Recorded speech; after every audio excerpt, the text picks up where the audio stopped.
Welcome to the Clean My Space channel. My name is Melissa Maker and I am an accidental cleaning expert, which means I hate cleaning, but I have cracked the cleaning code.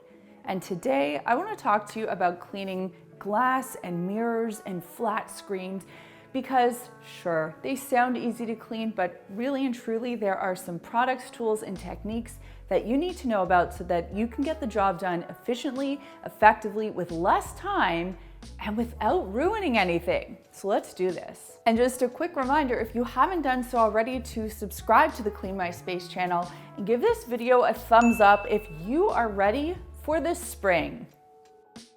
So rather than buying a store-bought glass cleaner, I whip my own up. I use equal parts water and white vinegar. So here I'm using a cup and a cup.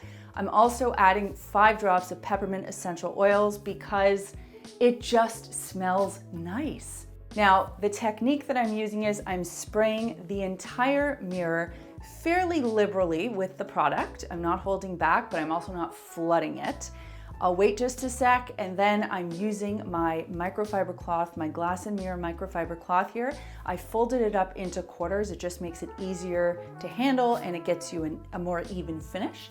And then I'm using the S pattern, starting from the top, working my way to the bottom. And this is a huge mirror, so I'm breaking it into sections, starting with the left side and then moving my way over to the right side. Now, we do get asked about using essential oils in glass cleaners and if you will get streaks on the mirror because there's a bit of oil in the product. Not gonna happen.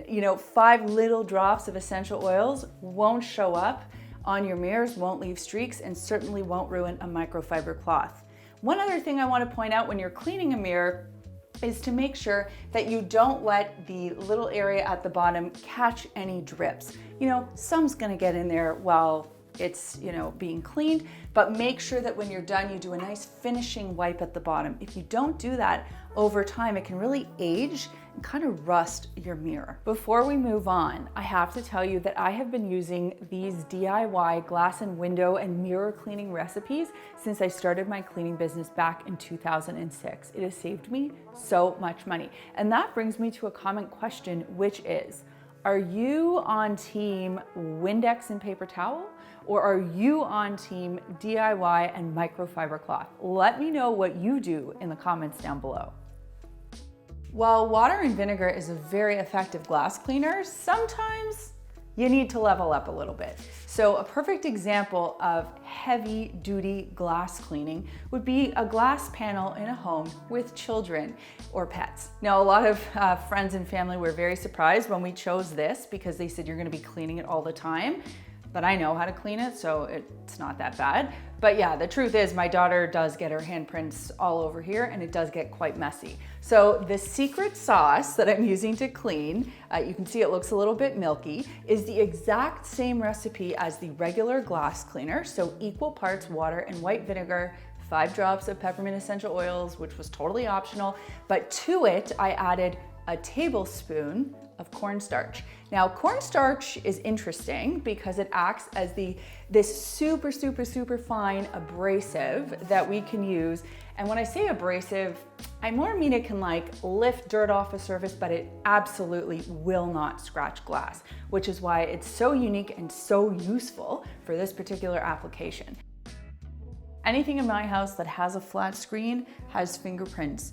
My tablet looks disgusting right now. And this phone, laptops, you name it, it's got fingerprints and marks, and these surfaces need to be cleaned fairly regularly.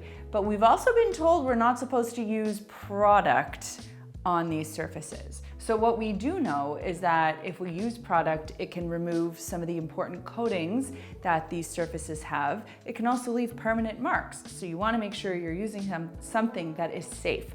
Moreover, you want to make sure that you're using a flat weave cloth, like either an optical cloth like what I have here, which is just the smaller version, also great for glasses, or the bigger version, our glass and electronics cloth. This also goes for television screens. The reason you want to use something that's flat is because it can't hold on to any debris, so it will not scratch any of these surfaces. I've done a lot of research, and when I do research, I just call manufacturers directly and I get them to shoot straight with me. So I called Apple and I said, help me understand how to clean these screens properly. And they said, in no uncertain terms, you can use equal parts water and rubbing alcohol to clean our electronics. But the way to do it, and I've been saying this for years, is to spray your recipe onto your cloth. So it should feel about as damp as a sneeze. And if it feels too wet, you can kind of tap it off on your hand before you clean the surface. You never spray the electronic item directly. So in here, I've already got half of this little teeny tiny bottle filled up with water. I'm going to fill the rest up with rubbing alcohol.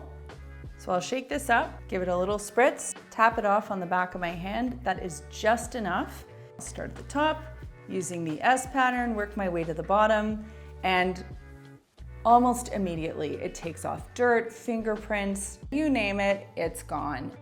We are having a sale right now on Maker's Clean on these particular cloths. This is our glass and electronics cloth, and this is our optical cloth. They come in matcha and sky. And the reason these are so great is because they have been designed specifically not to leave streaks behind, but to lift up grease, dirt, fingerprints, and streaks so that any flat surface you clean will have a clean, streak-free and scratch-free finish. You can check out makersclean.com or click the link down below to get in on that sale. Years ago, I asked a woman who worked at a janitorial supply company what the best way was to do this, and she said quite simply, double-sided squeegee, hot water, vinegar, dish soap, rectangular bucket. That has not failed me, and I'm gonna show you exactly what to do. So first, get a bucket. I'm planning to use about 2 gallons of water. That's so I can dunk my squeegee in. So the recipe that I'm using is for 1 gallon, so just level it up depending on how much you're going to be using for your windows. So it's 1 gallon of hot water, 1 cup of white vinegar, and a teaspoon of dish soap. Mix that all together, and then dunk your squeegee in. Let it really get nice and saturated. The squeegee I'm using here, this is a double-sided squeegee, so this kind of has like an absorbent pad and a microfiber exterior, which is great for picking up dirt and also depositing liquid onto the glass surface. And then I'll flip it over, repeating my steps, working my way from top to bottom, left to right, swiping it clean with this rubber squeegee. Now, if this for whatever reason gets nicked, kind of like a windshield wiper blade, you can easily replace this rubber part, which makes this tool something that you will have for quite a while. It's a really good investment piece, and it will keep your exterior windows and glass looking amazing. One chunk of glass we didn't cover how to clean in this video was that glass shower door or panel in a bathroom, but I've got a whole video on that. You can check it out right here. If you want to support the Clean My Space channel, of course, you can do so by subscribing and by also checking out makersclean.com, where those great optical and glass and mirror cloths are on sale right now. Makersclean.com. Thanks so much for watching, and we'll see you next time.